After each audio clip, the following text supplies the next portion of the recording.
जब तक हमारा ख्याल उस वाणी के साथ नहीं जुड़ता, हमारा कभी भी जन्म मरण के दुखों से किसी हालत में भी छुटकारा नहीं हो सकेगा। गुरु साहब फरमाते हैं कि बाणी गुरु, गुरु है बाणी। उस वाणी को चाहे शब्द कहकर पुकारें, चाहे नाम, उस ताकत को कलमा बांगे आसमानी। इसमें आज़म लोगास चाहे जिस लफ्ज़ के द्वारा याद कर लें। अलग अलग महात्माओं ने अलग अलग लफ्ज़ों के द्वारा उस ताकत को बयान करने की कोशिश की है, उसकी महिमा करने की कोशिश की है।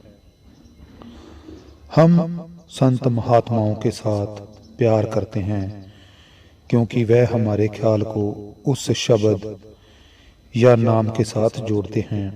वह उस शब्द या नाम में से आते हैं और दुनिया में आकर शब्द या नाम का होका देते हैं, शब्द या नाम का ही प्रचार करते हैं और वापस जाकर फिर शब्द में ही समा जाते हैं।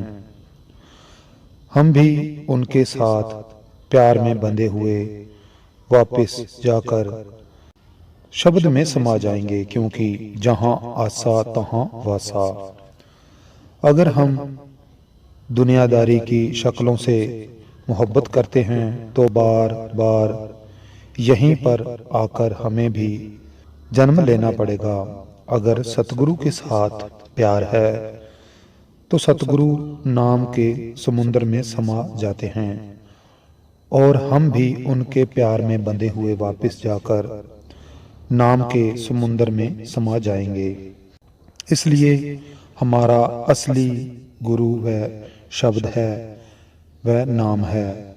गुरु साहब जी हमें प्यार के साथ समझाते हुए कहते हैं, वह परमात्मा कुल मालिक, सबका मालिक एक है, वह सबका बादशाह है और संत महात्मा उसकी भेजी हुई सरकारें हैं। वह हर युग में आते हैं और मालिक के हुक्म से आते हैं और संसार में आकर मालिक के हुक्म का ही प्रचार करते हैं और वापस जाकर उसी हुक्म में समा जाते हैं। उनका परमात्मा के साथ क्या संबंध होता है? गुरु साहब जी हमें समझाते हैं, जिस प्रकार लहरें समुद्र में से उठती हैं और कुछ मिनट के बाद वापस समुद्र में ही समा जाती हैं, इसी प्रकार संत भी दुनिया में आकर नाम का प्रचार करके वापस परमात्मा में ही समा जाते हैं। नाम या शब्द ही हमारा असली गुरु है, लेकिन हम इंसान हैं, इसलिए हमारा उस्ताद या गुरु केवल इंसान ही हो सकता है। गायें भैंसों की बोली हमें समझ नहीं आती और देवी देवता किसी ने देखा नहीं। जब तक कोई हमारे जैसा होकर हमें न समझाए, हमें किसी चीज का कभी पता ही न चल सकता। इसीलिए गुरमुख सज्जन दुनिया में नाम या शब्द का होका देने के लिए इंसान के जामे में आते हैं। संत महात्मा दुनिया में आकर कोई भी नया मजहब या कोई कौम बनाने के लिए नहीं आते। यह तो हम दुनिया के जीव हैं जो उन महात्माओं के जाने के बाद उनकी वाणी और उपदेश को छोटे छोटे दायरों में बंद कर कर कौमों मजहबों की शक्ल दे देते हैं और सारी उम्र एक दूसरे के साथ लड़ने झगड़ने में ही बिता देते हैं। जिन महात्माओं का आसरा लेकर आज हम कौम और मजहब बना बैठे हैं, इतने तंग दिल हो बैठे हैं, अगर उन्हीं महात्माओं की वाणी की खोज कर कर देखें तो हमें पता चलेगा कि महात्मा हमारे ख्याल को हमारी कौमों मजहबों के भेदभाव से कहीं ऊपर ले जाना चाहते हैं। गुरु साहब जी हमें समझाते हुए कहते हैं, जिथे लेखा मंगिए तिथे दे जात न जाए। जिस जगह हमारे कर्मों का हिसाब किताब होना है।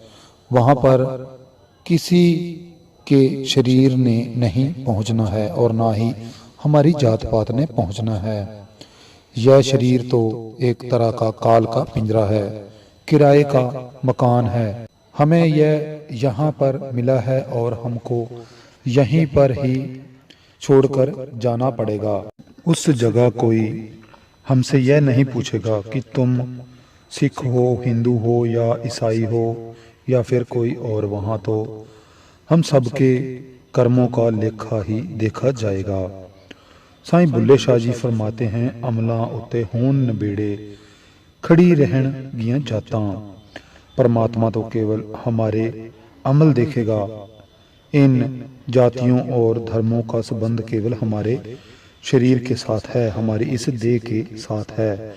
इस देह ने तो एक दिन मिट्टी में दब जाना है या फिर आग के अंदर सुपुर्द हो जाना है।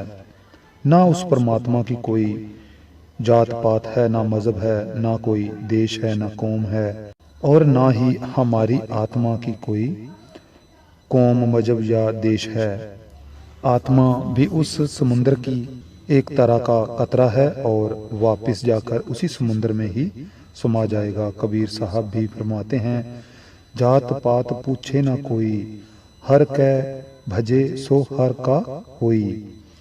वहाँ पर कोई भी हमारी जात पात पर सोच विचार नहीं करने वाला। जो चीज़ हमें मालिक के दरबार में ले जा सकती है, उससे हासिल करने की हम कोशिश ही नहीं करते। हमें चाहिए कि महात्माओं के तजर्बों से फ़ायदा उठाएं और अपने सुरत को शब्द के साथ जोड़ें, नाम के साथ जोड़ें, ताकि जन्म मरण के दुख तकलीफ़ों से हमारा हमेशा के लिए छुटकारा हो जाए।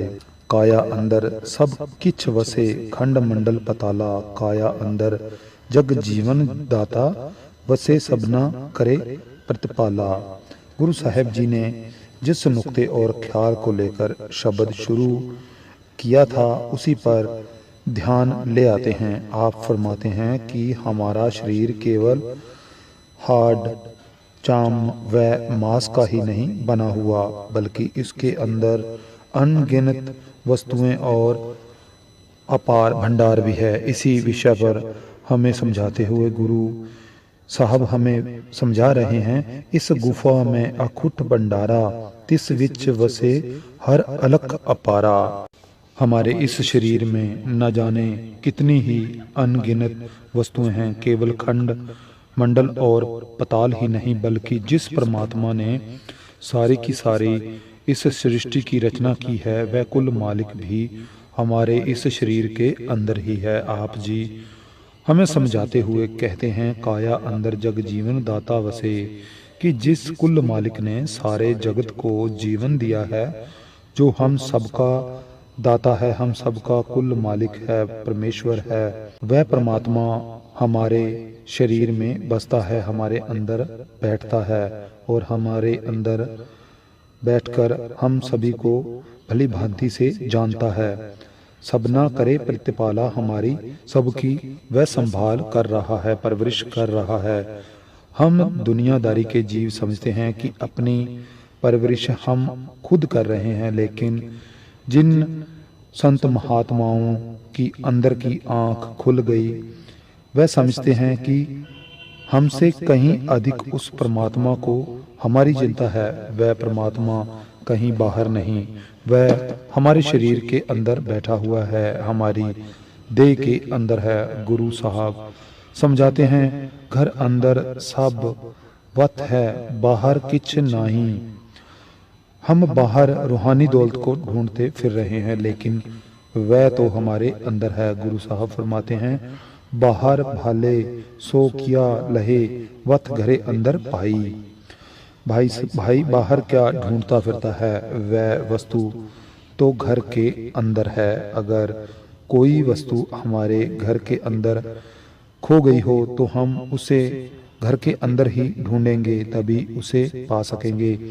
चीज़ तो घर के अंदर है, अगर हम उसे बाहर सड़कों में, गलियों में, बाजारों में ढूंढते फिरेंगे, ढूंढने की कोशिश करेंगे तो चाहे जितनी मर्जी कोशिश कर लें, 1 दिन 2 दिन, चाहे कितना टाइम मर्जी लगा लें, मगर हम उसे नहीं खोज पाएंगे। महात्मा हमें बार बार इसी नुक्ते पर लाते हैं कि उस मालिक को अपने शरीर के अंदर ही हमें खोजना चाहिए। इस शरीर रूपी प्रयोगशाला के अंदर जाकर हमें परमात्मा की खोज करनी चाहिए।